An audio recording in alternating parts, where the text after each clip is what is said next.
Welcome back, everybody, to the 16th episode of the Prime Sports Podcast. I'm your host, Steve Marquez, and joining me is our co-host, Tony Sutton.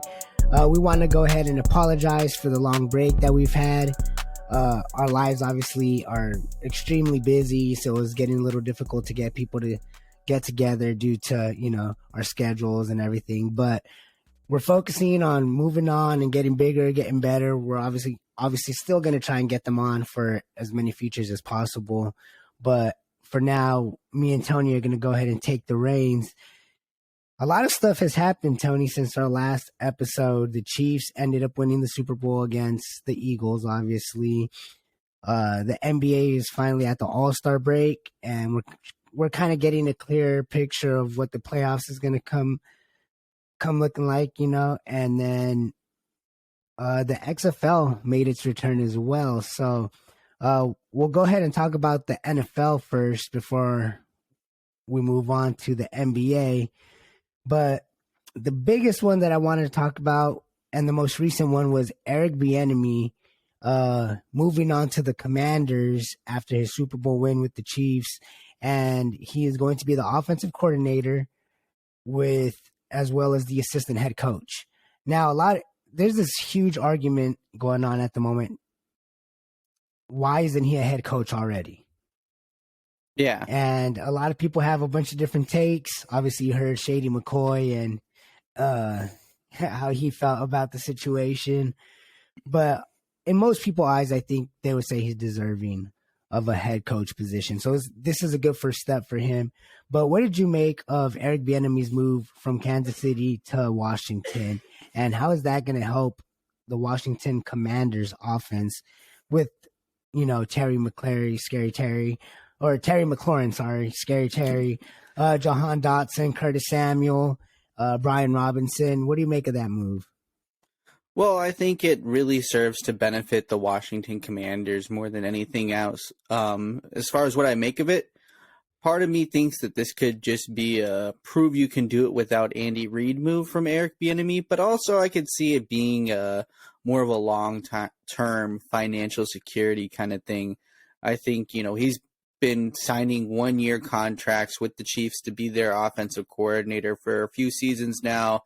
This is his first multi-year deal that he's signed.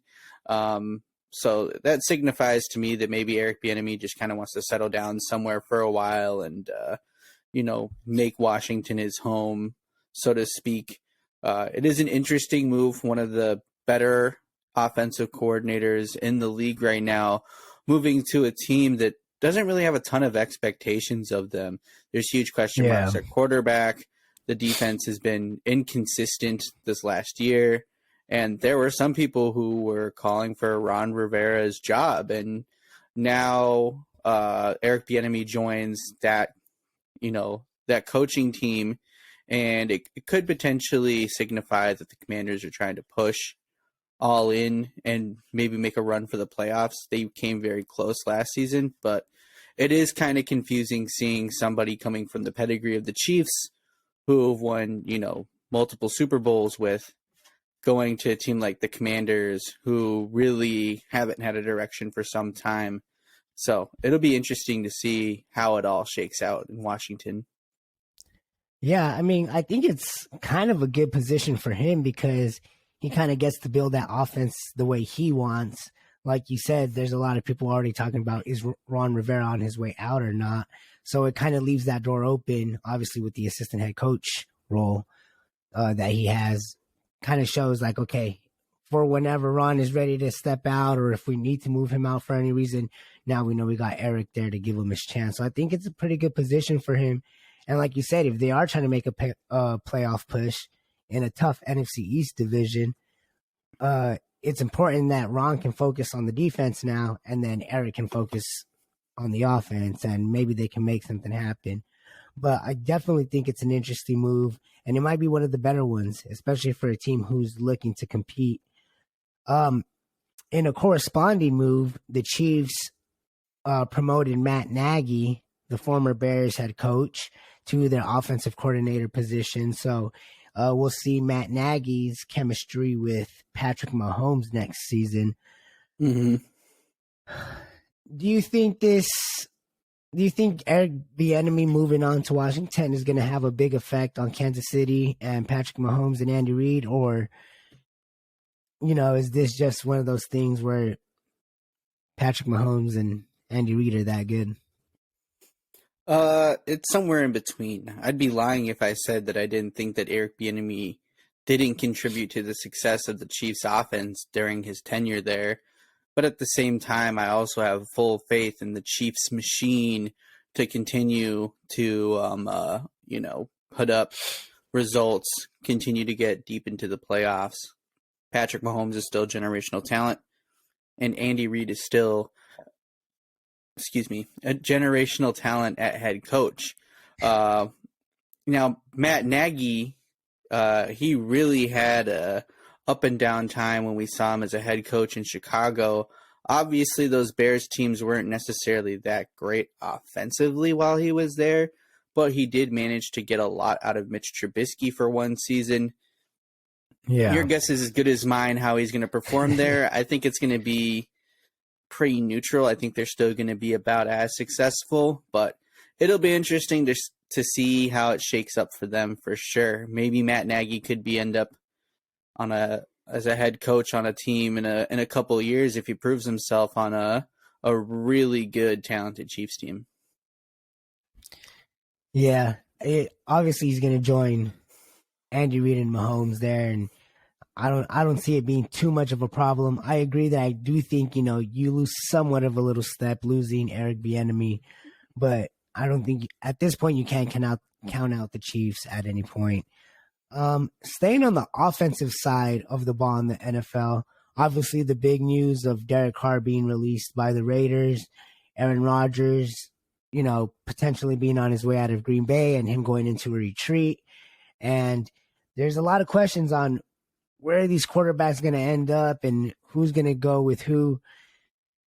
Talk to me about Derek Carr, Tony. Or you know what? Better yet, we'll have another little Jets take here. If you're the Jets, are you going in on Derek Carr or are you going in for Aaron Rodgers? Because both are quarterbacks that they want. Obviously, a quarterback is a big need there in New York. All year long, they had a great defense, but Zach Wilson and Mike White just truly could not get the offense going in any way, shape, or form. And Derek Carr did have a meeting with the Jets already, and it went extremely well. And there's a lot of talks about how they feel he could be a future Hall of Fame quarterback if he wins a Super Bowl in New York. But it also seems like they're kind of 1 foot in, 1 foot out because they want to see what's going to happen with Rodgers. They kind of like Rodgers, but is it a good fit? What do you think? Well, what I think is, and I've been on the record saying this a couple times, is that the Jets and Carr are the match made for each other. I really think that Derek Carr just brings a certain amount of grit and tenacity to the quarterback position. And that I feel like that's something that this Jets team needs. They need a leader on offense. You saw flashes of it on Mike White. You didn't see it at all in Zach Wilson. And they really just haven't had that stabilizing figure at quarterback. And I feel like that's been the thing that's been halting this team's development for the last 10, 20 years. I mean, the last quarterback to get them to a playoff position was Mark Sanchez. And outside of that, those couple of years where Mark Sanchez was a good quarterback, there hasn't been a whole lot to be desired from him. And if that's the best that you've been working with over the years, then, you clearly just need to bring in somebody who wants it. And I feel like Derek Carr is that guy that wants it. He always wanted it in Vegas and in Oakland. He's always wanted it. Yeah, he's been prone to make mistakes. Yeah, he doesn't have the best winning record in the league. His stats don't jump out to you. But there was a time when Derek Carr was, whispered in MVP conversations. I'm sure you remember those days fondly and look upon them with with rose-tinted glasses. I'm sure you missed that season. 2016 was a great season for Raider fans. Great season. But it hasn't been the same in Vegas and Oakland since. And part of that's Derek Carr. Part of that is the firestorm that seems to be the front office every year. So I like Carr with, you know, real owners and a real coach and real stability and a real defense, you know, and I like the Jets with a real quarterback, with a leader, and with somebody who's going to be able to go out and get you some games won here, whatever that looks like. But if I'm Derek Carr, I'd be happy playing with that defense behind me, you know? I mean, Yeah. I mean, he's never had anything close to that. No. So, and you always say it, he never gets to that third touchdown, but 2 touchdowns from Carr on the Jets offense with their defense might be enough to win them. It really is enough to win them some games. So that's what I think. I think that he's a perfect fit for them. Rodgers is going to enter his new world order era here. Go with the black.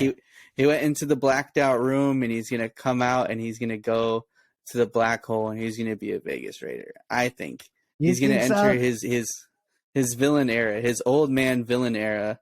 You know, I think it's going to be real interesting. I think he's going to go and give the AFC West hell for like a season and a half, and then kind of bow out, you know, very Favre-esque. The parallels between those two are so real, but I don't buy that he's going to the Jets. It just doesn't make sense to me personally for him. You know, he wants to go play with Tay. He wants to play with Josh Jacobs. He wants to play with the big name guys and go to a big market where weirdos are accepted. And Aaron Rodgers is a weirdo. And almost praised. You know, yeah, exactly. And, you know, with Mark Davis, he's a weirdo too. So I will say this is, since he did come out of his retreat yesterday, I believe, or 2 days ago, and there's been a couple reports saying that the Raiders might be looking in a different direction, and Dave Ziegler obviously kind of talked about it on the podcast on Bussin' with the Boys, how they might not have an immediate plan at quarterback this season. So as a Raider fan, I would want to see Rodgers in Vegas. I think him and Tay, like you said, with Josh Jacobs, Darren Waller, Hunter Renfrow, I do think it could work. You know, the market, I think it'd be a good fit. But to me, the biggest thing is Josh McDaniels. And I think it takes a very specific kind of quarterback to, you know, fully buy into how McDaniels likes to play his game. And at this point, I kind of have a feeling that Rodgers is going to stay put in Green Bay for one more year. I think he sticks it out for one more year, and I think he probably retires after this year. But I think this is going to be his last. Like, all right, we got all the young dudes, a little bit of play. We know where we need to work on, what we could fix. I think they'll add some pieces, and he'll give it one last take. And I think I have a feeling about Garoppolo going to the Raiders. Right now, I feel him like Garoppolo to the Raiders, and I don't really want that. That makes sense, but I think that's just that's probably our best option at the moment. But yeah, I wouldn't hate Jimmy G on the Raiders either. Before we move on to what's next, my dark horse team to land Rodgers, besides, you know, outside of the Raiders, the Bucks. They could have Bucks. 2 old ass quarterbacks wearing the number 12 on their team for like 4 seasons. That kind of makes sense. Like, I could see that. Yeah, I could see that. I mean, their defense obviously was kind of underwhelming and extremely underperformed this year. But you would be giving him all kinds of weapons, obviously, with Mike Evans and Chris Godwin, which is already going to be better than anything he's had in Green Bay outside of, you know, Tay. But I could see that. I could kind of see that. I don't know. Yeah. I mean, any of the NFC South teams, to be honest, some quarterbacks can end up in the NFC South, and they're going to look around and they're going to see a bunch of nobodies over there, and it's going to be easy somebody's going to overtake that division for sure. Yeah, somebody, and it might be Lamar Jackson. Question mark to the Falcons? Atlanta. Is he gonna revive? Bryce's not here to talk about it, but I don't know. That's okay. You know, the reports obviously came out that in September he rejected an offer of about 236 million with 133 guaranteed, somewhere along those lines. And there was the talks about how he wants his fully guaranteed the same way Deshaun Watson got his contract fully guaranteed by the Browns, which honestly hasn't looked like a very smart move on the Brown side so far. Deshaun Watson on his return did not look really good, maybe a little bit of rust there. And we'll see if he can bounce back this year. But that being said, Lamar, I think, is a player who is worthy of that. And for some reason, Baltimore just seems kind of reluctant to fully go in on their quarterback, who was an MVP, who's led them to the playoffs. What are the Ravens doing here? Like, I don't understand it at all. They're pretty far away on this contract right now. Do you really think that Lamar Jackson to the Falcons is actually a really good possibility at this point? It could be. I mean, I think at the end of the day, the Ravens have already committed so much to Lamar Jackson. It doesn't really make a ton of sense to not move forward with him. But that being said, because they've already committed so much to him, I feel like there's the possibility that they don't want to commit any more because they haven't gotten as far with him as I feel like they would have. Now, I'm not sure if the Ravens are necessarily a championship pedigree, prestigious, team, organization. I feel like that expectation of, hey, we're going to go hang up banners, I don't feel like that really exists in Baltimore. They do have a couple of championships there, and they have been, relatively recent. So they've been a good team in the last 25, 30 years. But, are they really expecting to, bring in a quarterback and be like, all right, we have to win a Super Bowl or this isn't working? And it just feels really foolish by the Ravens, seeing just how much they've committed to him, the way they've changed and catered the offense and brought in certain members of the coaching staff and cleared up cap space for Lamar. Now they can't go past that little bit left to lock in on Lamar and have that stability moving forward. So, my take is if they really would have wanted to commit to Lamar, they would have done it already. Yeah. Because every other team does. Every other team commits to their quarterback. The Cowboys committed to Dak Prescott. The Cardinals committed to Kyler Murray. The Vikings committed to Kirk Cousins. Yep. Mahomes, he got committed to. I'm sure that Justin Herbert's about to get committed to. And if Justin Herbert gets a contract before Lamar Jackson, watch out. Watch out, because I think that's pretty insane. Lamar Jackson's won an MVP in this league, multiple playoff appearances, been a perennial all-pro Pro Bowl level player. He looks around at the quarterback market. It's wide open. There's, so many players getting massive extensions, massive contracts with lots of guaranteed money. Do I think the Deshaun Watson thing was an overpay and this mistake by the Browns? Yeah, probably. This is Lamar Jackson. He's a known commodity. And I think it's really foolish and arrogant of the Ravens not to commit to him yet. And listen, I don't think they're going to tag him because I could see Lamar holding out if they tag him and not play. And that would be a disaster, because then he's walking for nothing. And you're not going to be able to trade him because you're going to have to trade him for not nearly enough. So I think if the Ravens aren't committing to him, they're trading him sooner rather than later, because the instant he gets tagged and doesn't play or it becomes a bigger issue, they lose all of their negotiating power when it comes to potential future trade talks. So Atlanta, maybe. I've heard other teams thrown around. I've heard things about maybe even like the Texans or the Bears, the Titans. Obviously they're going to be looking for some sort of replacement, a quarterback, whether that be through the draft, whether it be a quarterback swap, picks. There's going to be a lot going on if this is a trade, but the Ravens would be foolish to do so, I think. I think it speaks volumes, volume to the fact that they haven't committed to him. Kind of like you said, like if they wanted to, they would have by now because he has the resume. Yeah, maybe he doesn't quite have all the playoff wins that, you would hope, but he's an MVP. He's been consistent in, leading them to the playoffs. And I think, as a business, the Ravens are looking at it like, well, he's going to cost us a fortune. Mm-hmm. He's already won an MVP. He's been somewhat injury prone these last 2 seasons.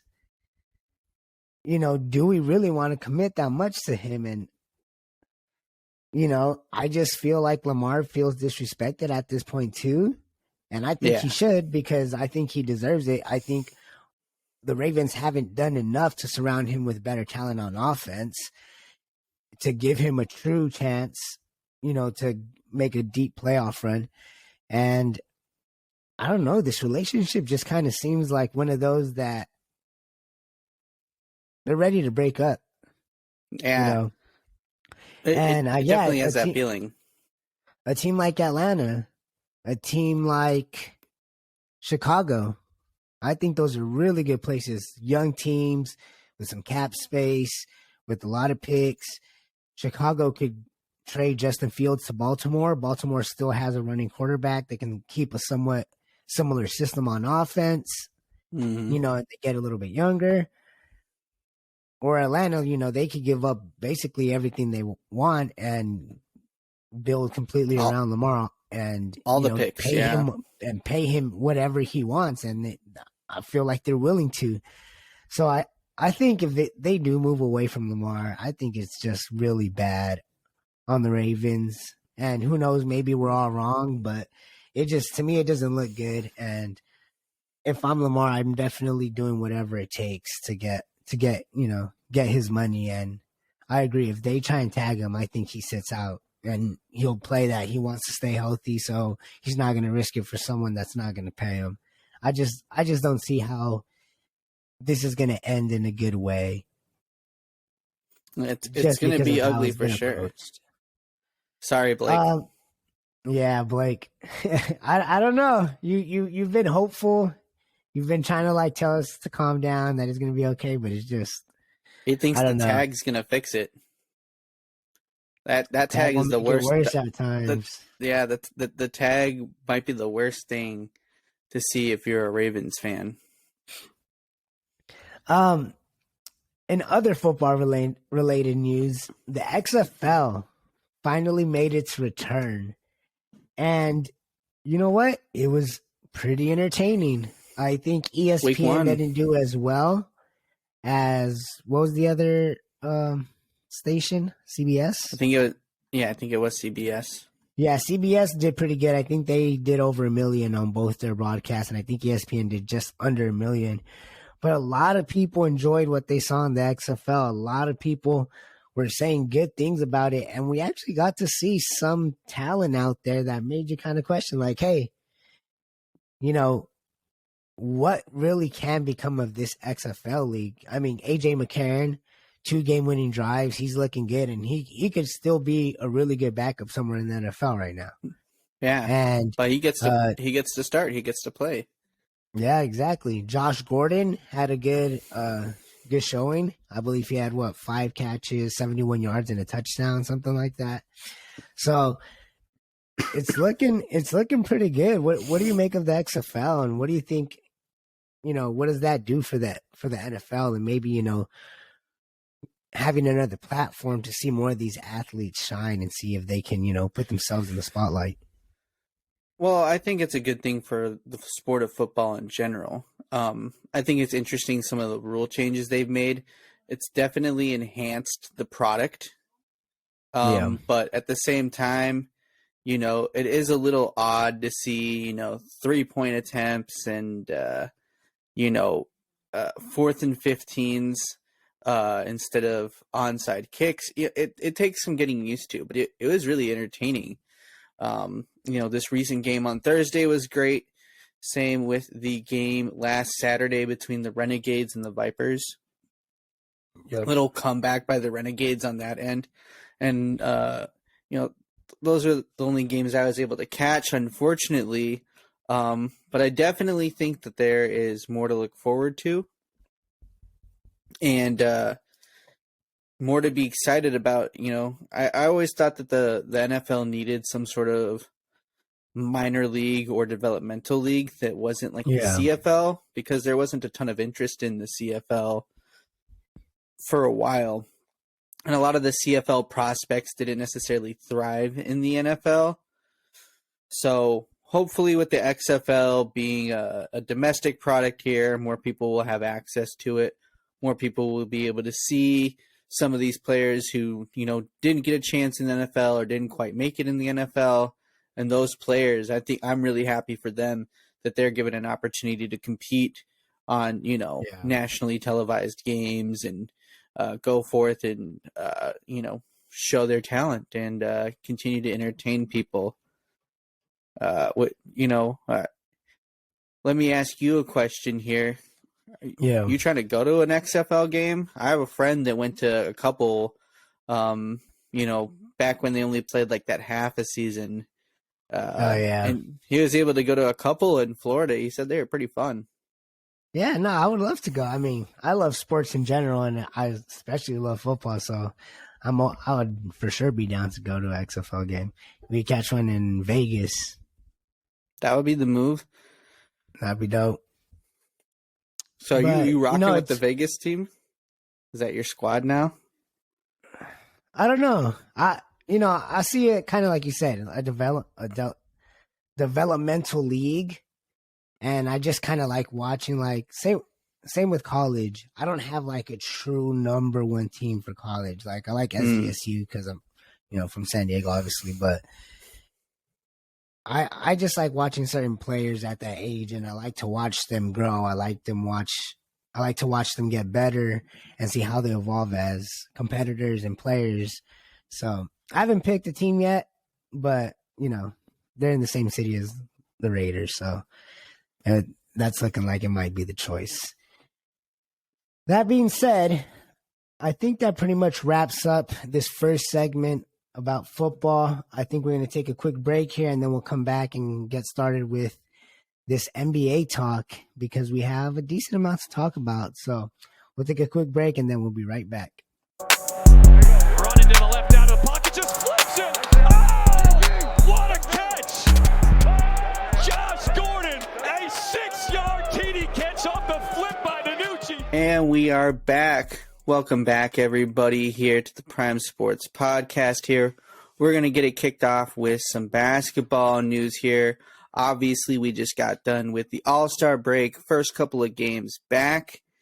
And, All-Star weekend, nine days of no basketball games being played, except for the excuse of a basketball game that was played, which was the All-Star game. Jason Tatum dropped the most passive 55 I've ever seen. It was a glorified layup line, and the players about said as much. The ratings confirmed it. If you take screenshots from the game, you'll see that players were just not moving off the ball. It just kind of became a glorified one-on-one layup lane kind of game. And I mean, Giannis scored one bucket and bailed. LeBron James played no defense and hurt his finger. And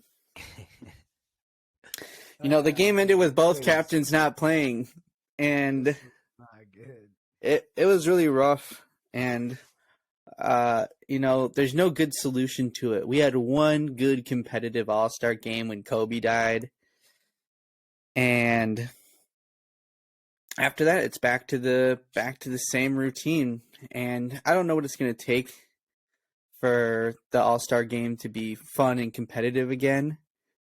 And that begs the question, should the NBA even have an All-Star game? People are starting to say that they should just cut it all together.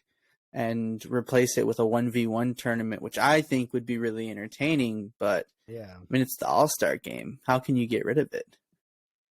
You know, it kind of sucks because for some reason with sports, these All-Star games, these Pro Bowls, they're not the same that they used to be. It was meant, to get the best of the best players to compete each other, because it's like we can see what the game is like between two good teams, but what is it like to see one game with the best players in that sport? And the competitiveness just isn't there anymore. No. And it really seems like it's died down, and I just don't know how to fix it, because we'll get into it probably in a little bit as well. But it's like you can take away the All-Star game, but it doesn't mean anything else is going to be competitive. The slam dunk contest hasn't been competitive. The three-point shootout hasn't been competitive. And a one-on-one tournament, I think, would be amazing. I'd love to see that.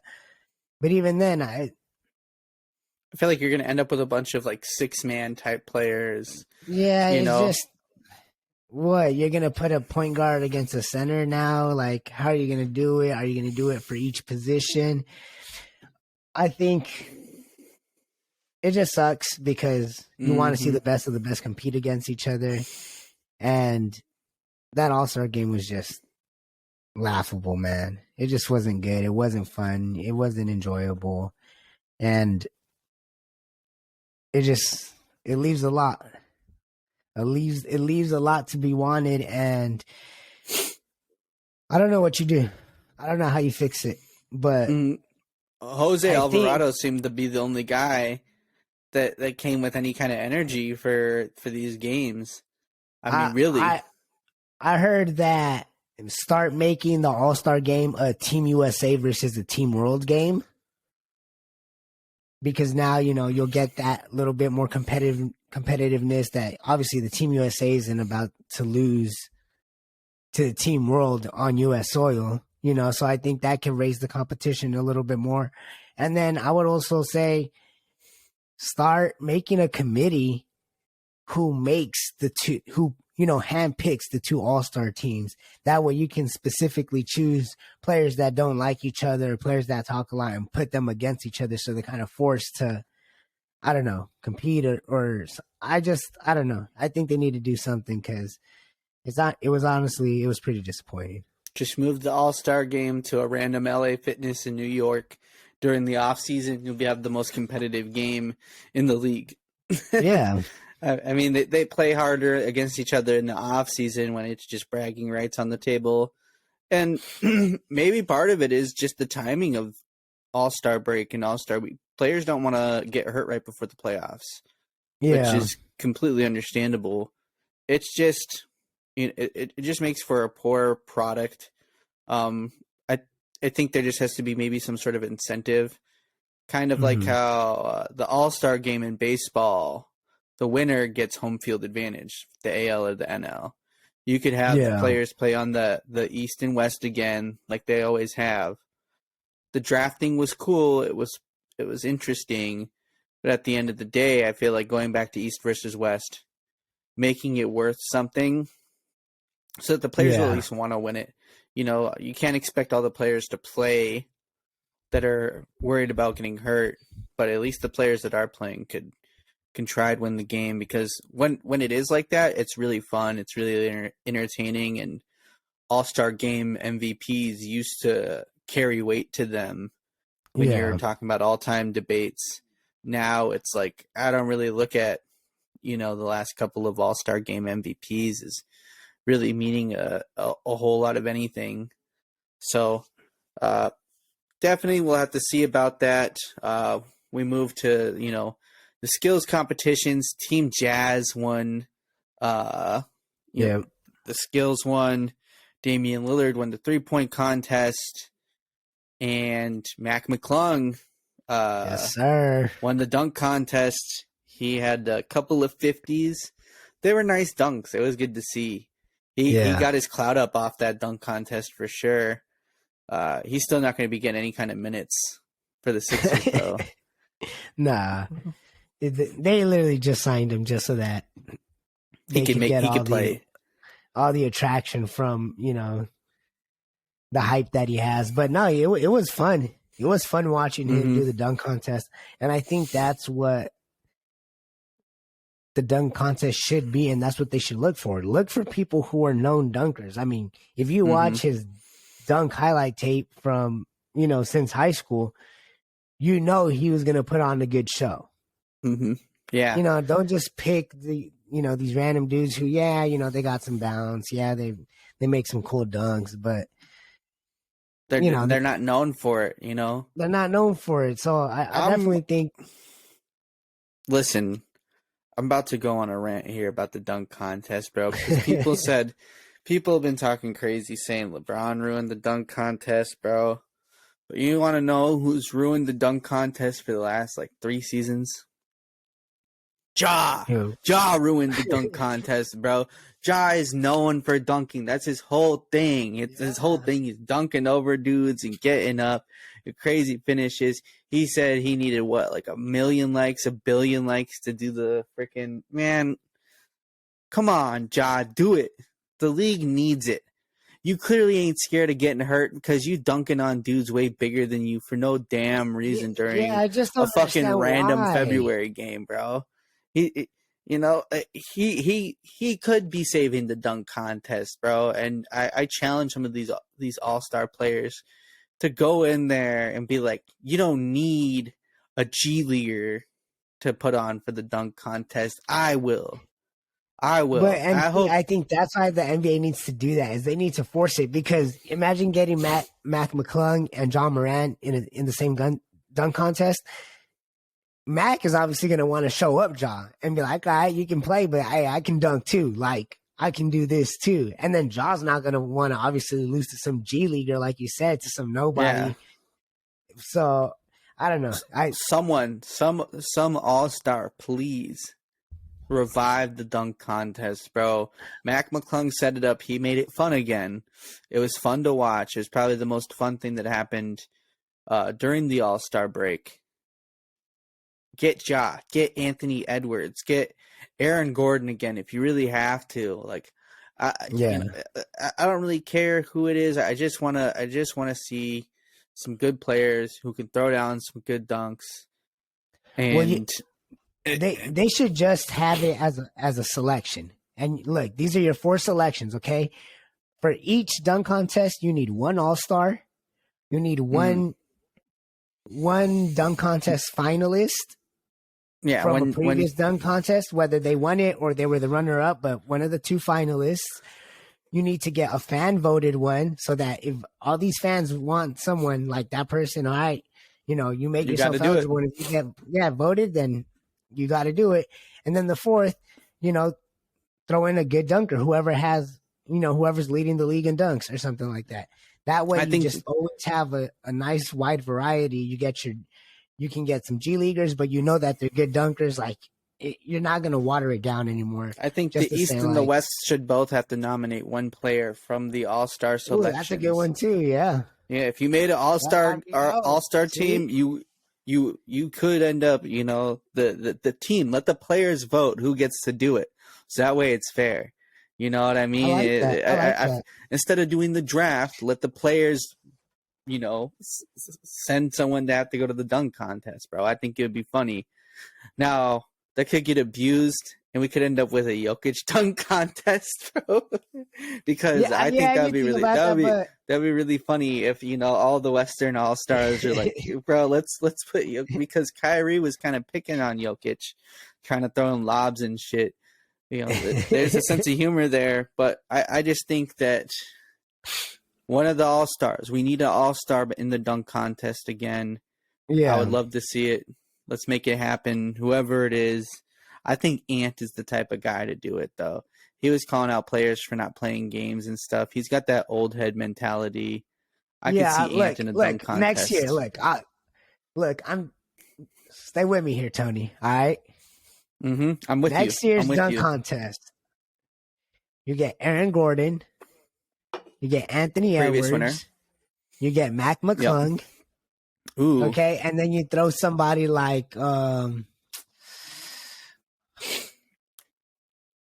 another high riser? Man, get someone like Westbrook. You telling me Westbrook can't get one out there? Westbrook should have been did one.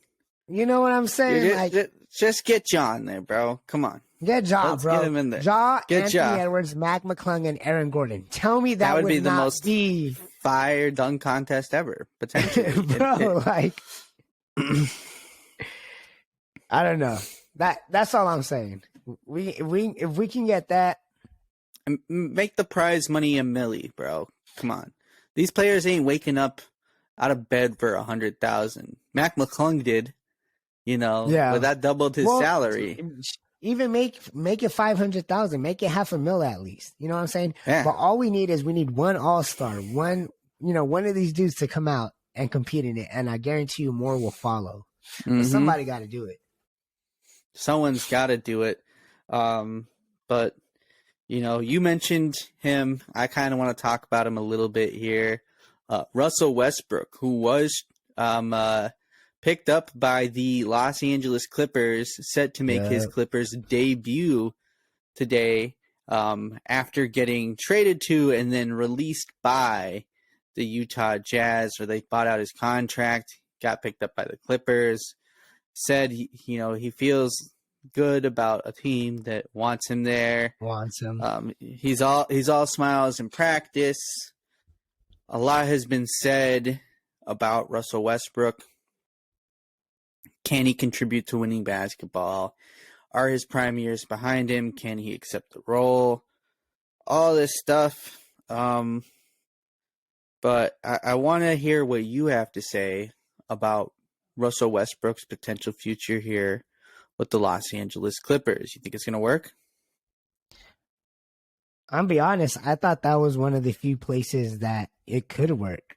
And, when it came out that the Jazz were obviously most likely going to buy his contract out, all these other places, came up and like, okay, where's he going to go? And the one place I think that I didn't want him to go was to the Clippers, because they have a need at point guard. Obviously, they don't have a true point guard at the moment. And obviously, with someone like Kawhi, who you manage his minutes at times and he's not always healthy, you can have someone like Westbrook to kind of keep that pace and, maybe give Kawhi the few extra minutes here and there. And just imagine if they do, all mesh together and have that chemistry like Westbrook has already played with Paul George in OKC. And I mean, I could only see, good things from the Clippers signing him. Obviously, it didn't work out with the Lakers, and we all wish he did. I haven't been the biggest Russ supporter. Never been the biggest fan of him, but, I am happy he's finally somewhere where, you can visibly tell he's excited to kind of be there and play basketball again. So I honestly do think it'll be good for him. I think it'll be good for them. And how much better do they get with him? I don't truly know, but I do think it's a good thing. Yeah, I think it was probably the best scenario for Westbrook. And the Clippers' moves up until that point kind of signified that that's the direction they wanted to go. They traded Reggie Jackson, who was the starter for that team for some time.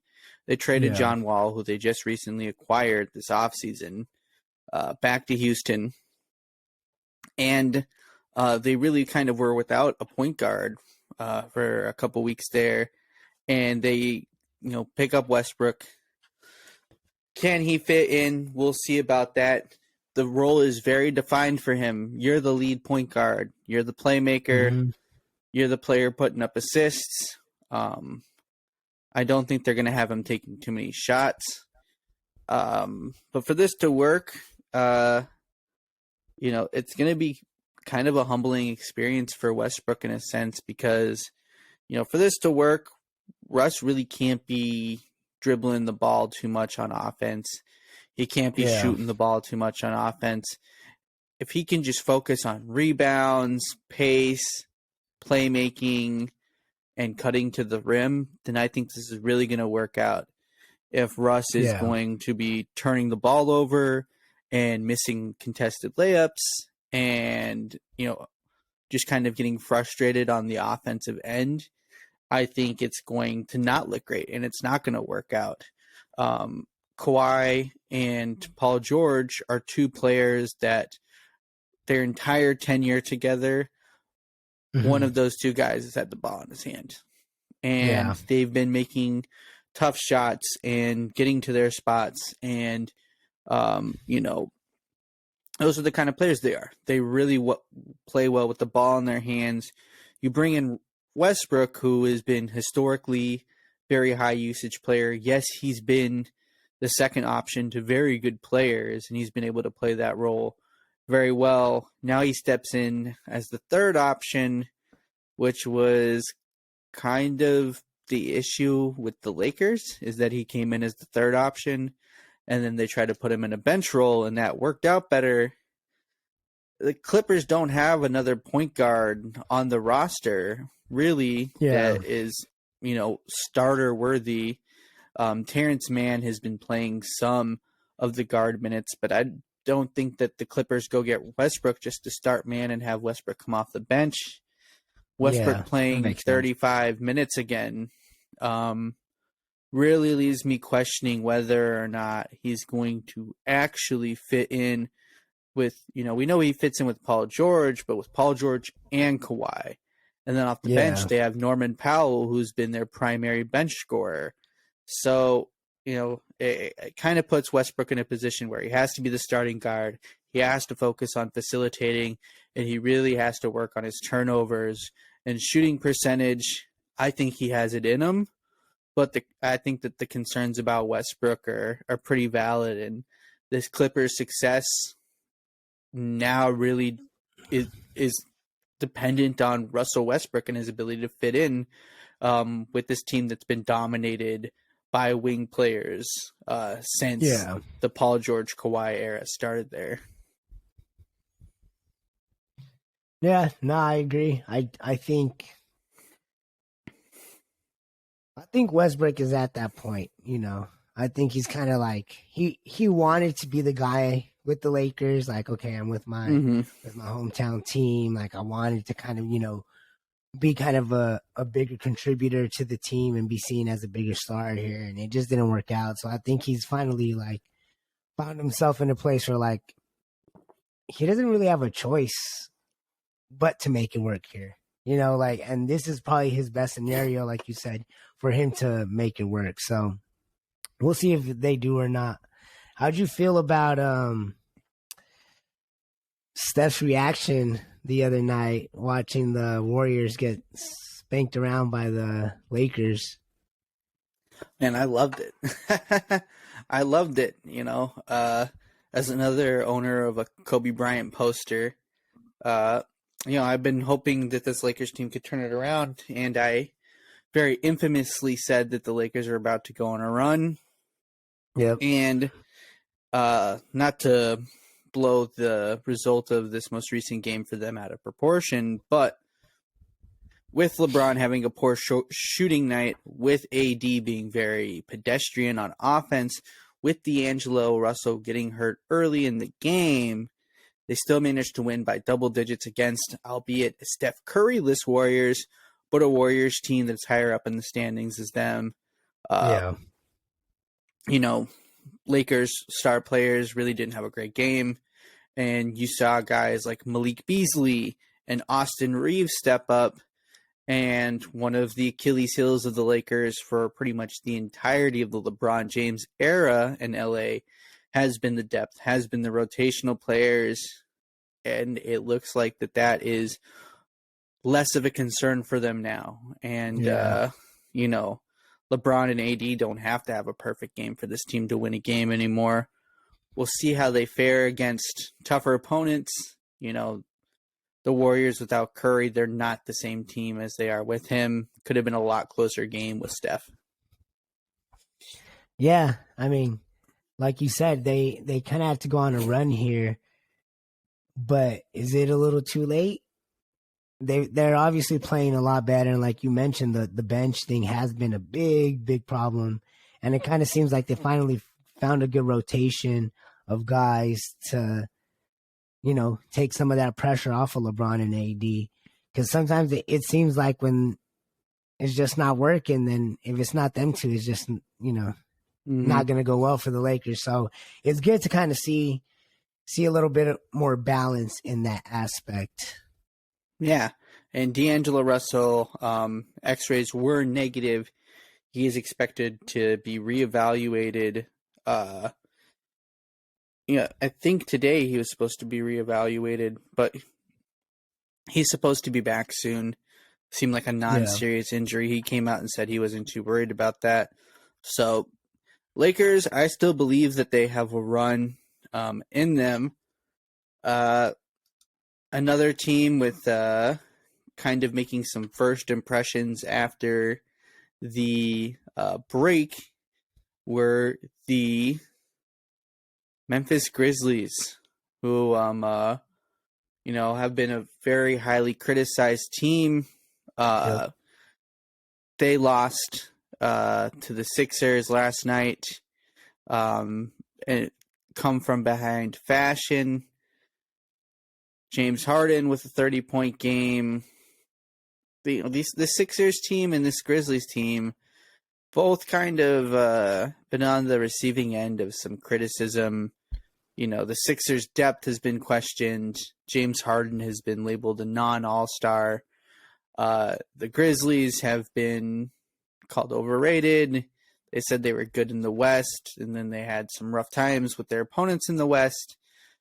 Now, they're kind of getting the fraudulent, title to them, and they lose this game.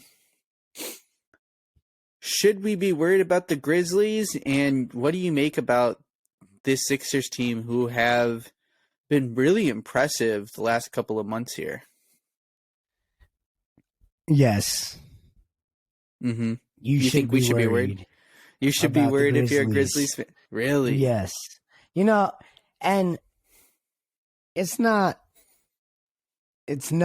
known that the Grizzlies are just a team that just isn't liked by a lot of people. No, not and really. They've kind of put this target on their back. And Ja obviously came out with, he's going to be fine in the West. And then you see the whole All-Star break and all the trade deadline stuff that happened. And, seeing them lose to the 76ers last night, you got to look at who they're playing next. They got the Nuggets. They got the Lakers. And obviously the Lakers aren't a great team, but they're a team that's desperate for wins if they want to make the playoffs. Then they have the Rockets, okay? Then they have the Nuggets again, then they have the Clippers, and then they have the Lakers again, and then they have the Mavericks twice. If they can somehow pull it out, then yeah, maybe they're not overrated. Maybe they are going to be fine, but this is going to be a tough stretch of games that I just don't know if they can truly, withstand at the end of the day. But I don't know. I don't think so. You don't think so? I mean, I think. Are you worried? Am I worried? No, I'm not that worried. You're not worried for them? I don't think that this is going to be anything too crazy for them or, too devastating for them. I really view them as the third best team in the West right now. And I really don't think there's a ton of disputing that. You could probably say that the Kings would be the other team, or in a playoff series that Golden State would beat them, or, that the Mavs are to be worried about. But in my opinion, they're the third best team in the West, and that, the Suns and the Nuggets definitely outclass them. And I think that they're probably going to end up as the third or the fourth seed through this stretch. They probably go somewhere around 500, below 500 for this stretch here. Yeah.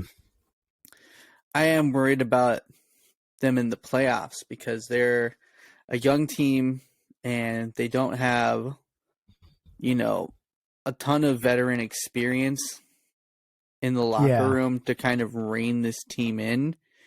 And there are a lot of teams out west with vets on them. The Suns, a team that, I mentioned, they got Chris Paul and KD. Devin Booker is one of the more mature, younger players, I would say. Outside of his little meltdown against Luka last year, he's been a pretty calming presence on that Suns team. The Denver Nuggets have been a real, business first kind of team with Jamal Murray, with Aaron Gordon, and with Nikola Jokic. Those are guys that have a lot of playoff experience, especially together. And then you look at teams like the Warriors, who just came off of a championship. You have a team like the Lakers with LeBron James and Anthony Davis, who have won a championship together. You look at the Clippers with Paul George, Kawhi Leonard. Kawhi Leonard's won a championship. There's a lot of more experienced teams with veterans who have championship, deep playoff run experience, and then you have the Grizzlies, who, aside from this most recent run, haven't really, they just don't have that kind of presence on them. Ja's the leader, and Ja plays the game recklessly. He, that's how I would say he, he's playing at full throttle, doesn't, seem to, really play a methodical game or, stay like even keel. He's up and he's down, and he wears his emotions on his sleeve. I think that what the Grizzlies need is a number 2 option behind Ja that's seen some playoff games that can kind of be the calming voice of reason in this locker room, because it's all young cats and they do a lot of talking and they get into lots of bickering with other teams, and that paints a target on your back. That's what happened to the Suns last year. The Suns players, their younger players, talked a lot, and they woke up the bear, and Luka went ballistic. It happens all the time. These younger teams, they poke the bear, and they find out in the playoffs. So it'll be interesting to see. Not to say that the Grizzlies aren't the only young team that doesn't have a ton of playoff experience out there. The Kings, who we'll touch on here now. We'll kind of transition here. The Kings, still a top 5 seed out west. Mm-hmm. I think they're maybe a lock to be a playoff team, not a play-in team. I don't think that they're going to slip and fall into the play-in. It's more than a flash in a pan for the Kings. They look legit. I really trust this Kings team. They had a big win last night. They're playing the Clippers with Russ right now as we speak. It's tied up here in the first quarter. Yep. What do you make of the Kings' success? Just real quick. I mean, who'd have thought? Right? I don't think anybody outside of maybe a Kings fan would have predicted them to be a top 5 seed in the West. At least not for this long and sustain it. Mm-hmm. And I mean, obviously De'Aaron Fox. He's leading the way there. But I think you nail you hammered the nail on the head. Yeah, I think they're gonna stay one of those top teams. I don't think they're really playing for that playing team. And they're beating good teams. It's not like they're just beating bad teams. No, like they're consistently competing and beating these top teams. And if they do lose, they're losing close games. So, I think you had it right that they sustained this kind of success throughout this season, and they're starting to get into the deep end. And I don't know, you might want to be careful. They look kind of hungry. Yeah, they look really good. They have a ton of chemistry. Sabonis and Fox are a great fit together. This Kings team has been quietly accumulating really good shooters too. They still have Harrison Barnes, Kevin Huerter.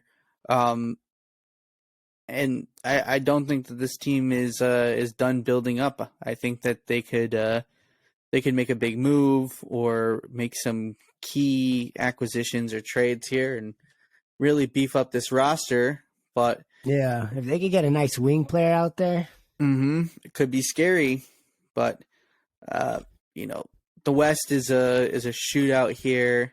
Out East, I think the teams to beat are the teams to beat. You got the Bucks, you got the Celtics, and you got the Sixers. So it'll be really interesting to see here. That being said, I don't think we have too much else to touch on here in the NBA side of things. Just looking forward to see how the playoffs shake up, with the addition of the play-in tournament. It always makes it a little bit more interesting going down the stretch this time of the year. And it also gives my Lakers a little bit of hope to get in, sneak into the play-in, win a play-in game, and play a playoff series. So with that being said, we're going to take another quick break here, and we're going to be back with some beef. So we'll see you in a little bit. And he's putting on the handle. It's a wrap. It is over, ladies and gentlemen. It is a wrap. It is a wrap. Welcome back, everybody, with our final segment of the episode. We wanted to save this time, to get into some little bit of, beef. Beef. What can we argue on? What's something I stand strongly on, something he stands strongly on? And, me and Tony are pretty accurate when it comes to our opinions and our predictions in sports. So we really don't beef a lot with each other, at least. Blake, Alec, those are dudes easier to, start some shit with. But me and you, we tend to be like on a similar side of things when it comes to sports. But that being said, there is one sport where we differ pretty mightily on, and that is baseball. For those of you who don't know, I am a Dodger fan, and Tony is a Padre fan. And first off, Tony, let me just start off by saying this, that AJ Preller has done a fantastic job down here in San Diego for the Padres. They've been little brother to the Dodgers for a very long time, and there's always been the talk of all the money the Dodgers have spent to get the players that they have. And AJ Preller, as soon as he got with the Padres, wasted basically no time in building what is now a real competitor to, hopefully challenge for a World Series this year and possibly dethrone the Los Angeles Dodgers. He got his fearsome four here, so tell me how you feel about Xander Bogaerts, who they just signed, Manny Machado, who did come out and say he was going to opt out of his contract after this year. So it seems like it's a must-win year. But then you have Tatis, who's finally getting healthy, and you have Juan Soto, who was the big acquisition last year from the Nationals. What do you make of your big four there? Well, I mean, what more can you say about, a big four than those four players right there? It's not very often that you see four players of that caliber all playing for one team together. People, haters will say that bought, not built, but hey, we learned from the best. We're right down the road from Dodger Stadium, and they've been buying teams for a decade, and they got one championship to show for it. So to say, it's not dishonest to say that we haven't been little brother, but when little brother gets his ass kicked enough, he goes down in the basements and he does some fucking push-ups until he can beat big brother's ass. Right? And that's exactly what we saw last year. We saw the Padres, they got their push-ups in, then they beat the Dodgers' ass. And, the Dodgers have had an outstanding organization for some time now. A great regular season team for sure for the better part of a decade. And that's to be commended here. But I'm really confident with this team. We also managed to retain Yu Darvish, which I think was underrated roster move for them as well. You got Tatis back from the suspension this coming season. Juan Soto seems like he's really bought into the fan base. It sucks to hear that Machado's leaving. He's been a fan favorite for some time now since the acquisition. But, you know, you got Bogarts, you got Tatis, you got Soto, you got Machado for the rest of this year, and I think sky's the limit for this team. I think the Padres, you know, it is championship or bust. And, Definitely. you know how San Diego teams handle expectations. Poorly for sure. But, you know, at the same time, I'm just going to keep looking at what's been going on lately, what's been going on recently. What have you done for me now? And I'll say this, that this team can win a championship. And I feel like that's more than I can say about the Dodgers right now, who, you know, they look a little vulnerable, they haven't been doing their push-ups. They've been getting a little fat, getting a little chubby. You know, what's up with that, Steve? It's easy when you've created a certain standard of success that the moment it slightly falters, everybody starts to, you know, overreact. Kind of like you mentioned, we're used to what San Diego sports teams tend to do when there's a lot of expectations. They never really tend to, you know, fulfill those type of expectations. And I'm going to be honest, if I wasn't a little bit concerned about what this Padres team could bring to the field, obviously, you know, that's probably the best 4 players you could get on a single team together. And anything but a World Series appearance to me would be a complete and utter failure on their part.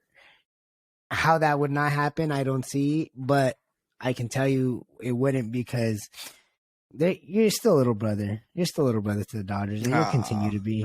And you guys took that first step last season by knocking us out of the playoffs, and it was a little embarrassing. I'm not gonna lie, it hurt me, but I mean, you guys still have to prove that you're gonna come out there and do it year in and year out, the same way we have been doing it year in and year out. I mean, have you been doing it year in and year out? I mean, I feel like you spent a lot of money, and the return on investment. I mean, consistently making World Series. Yeah, I mean, we don't always win them, but are we not constantly in the NLCS? Are we not constantly in the World Series competing for them? You know, unfortunately, we can't always clutch it out at the end, but like I said, when you set a certain standard and then something happens, everyone starts to freak out. A certain standard. I mean, we still have Mookie Betts. We still have Freddie Freeman. Like, you thought we still have Julio Urias. Come on, like, yeah, exactly. You guys thinking no, we're not old. We're still here. You know, everybody's got to calm down. Man, I'm not gonna calm down. I really think that this Padres team is could be the best team ever assembled. We'll see about it. We'll see how we feel in a couple of months here. Not even quite the spring training yet, but we're gonna see some entertaining baseball here this summer for sure. And you know, we can roll the clip back, you know, come playoffs time.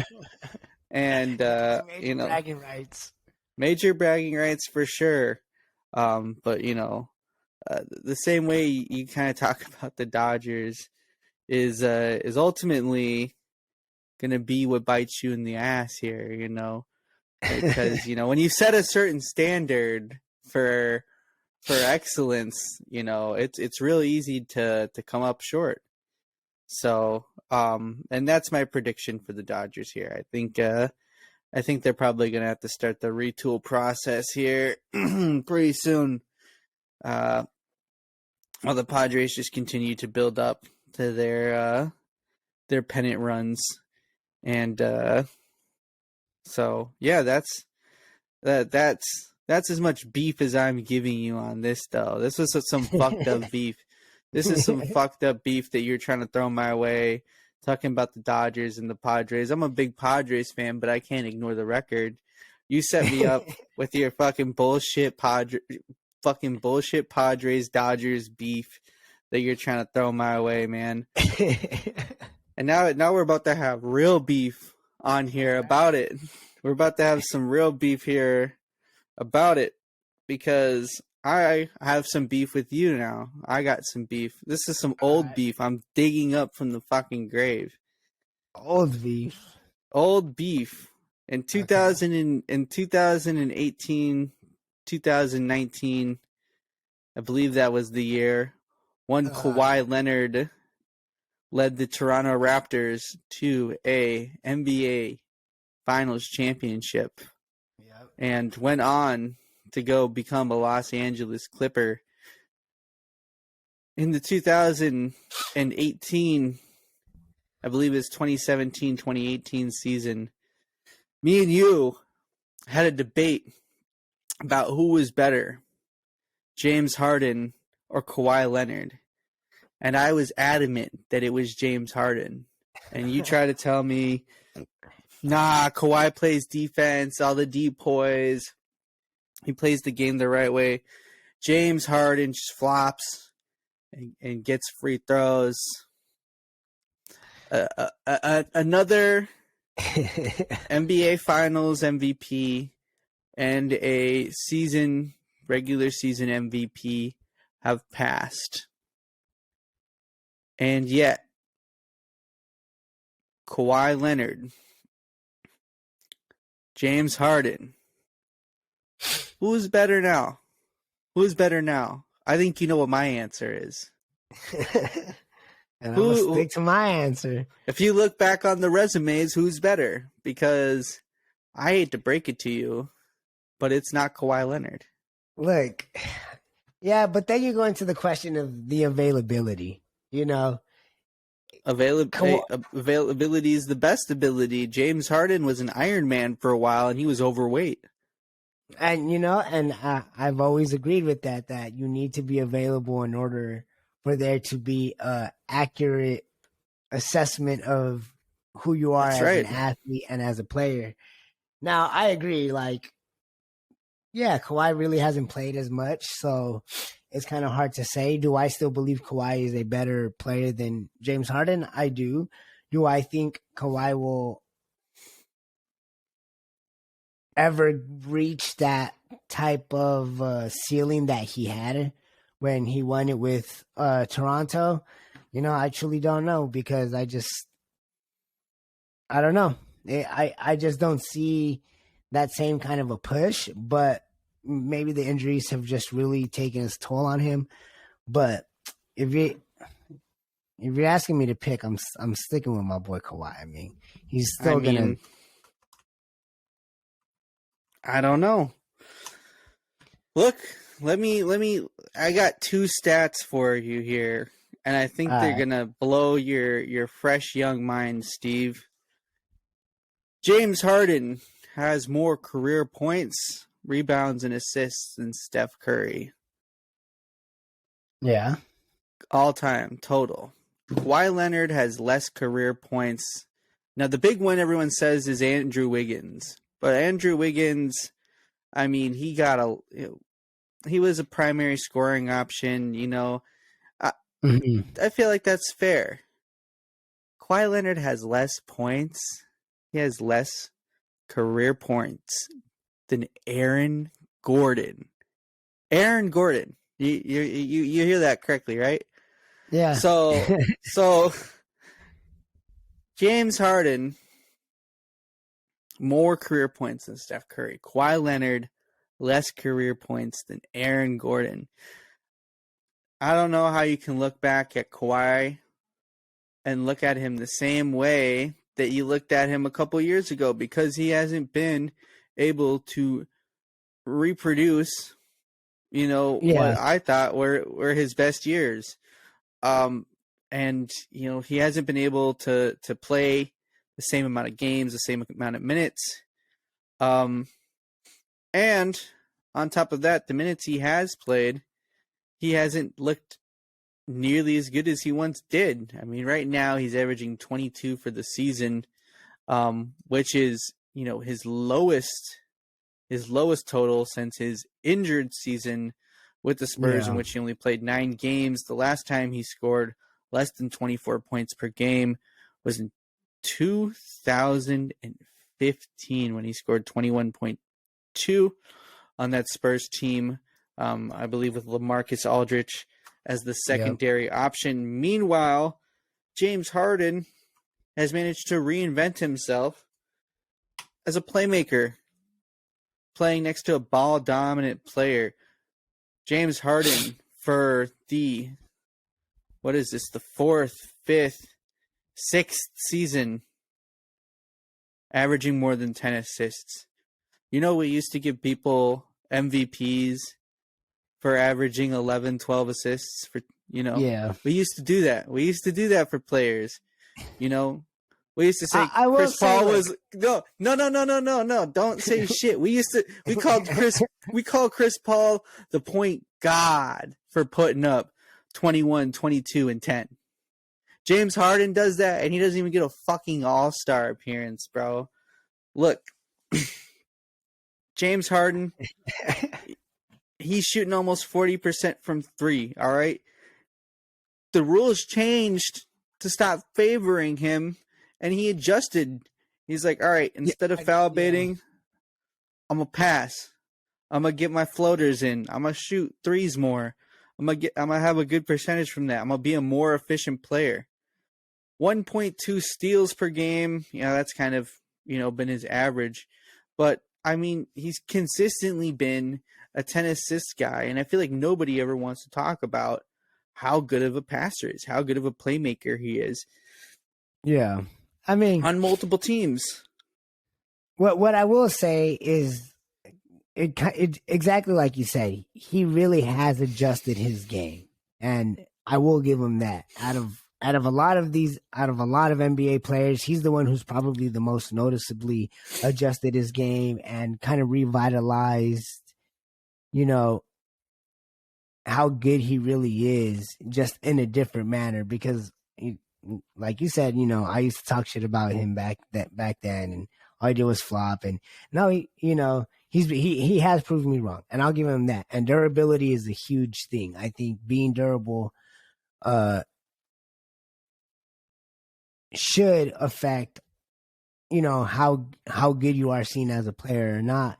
And unfortunately for Kawhi, he just hasn't been. And, it's starting to show. Whereas, like you said, James Harden is kind of starting to, once again, like, okay, why are people not talking more about his play and his stats? Because he's obviously found a different way to do it. So I will give you that. I will give James Harden that. But if I'm still only picking one player for their career,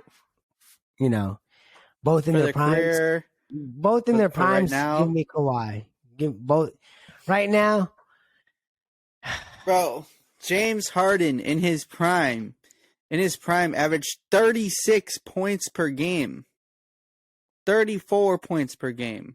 Yeah, that's fine. Give me Kawhi. It's fine, bro. Come on. You want to give me James Harden right now? Averaged 29 and up. Averaged 29 and 11 and lost the MVP that year to Russell Westbrook because of the triple-double. 29 and 11, bro. Come on. He's putting up John Stockton passing numbers while also able to put up high volume scoring. But do you remember how dominant Kawhi was in his prime? The best two-way player in the NBA? I mean, you couldn't stop him offensively. You literally couldn't stop him offensively, and he was the best defender on the court. I don't know if you said couldn't stop him, bro. I just, the thing about Kawhi is that, he wasn't that high volume guy except for 1 year on the Raptors. Because for most of the time that he was on the Spurs, there were a couple of years, he was the guy, but he had a true sidekick. He had LaMarcus Aldridge with him. All right, he had a true sidekick with him. Before LaMarcus Aldridge shows up to town, it's very clear that he's a part of a system. He goes to the Raptors and he's that dude. I can't take that season away from him. But a lot of what that season's hype was about was built around his postseason play. He really turned it up in the postseason. I've never really considered Kawhi to be that great of a regular season player. I mean, he misses a lot of games in the regular season. He's come out and said he doesn't try in the regular season.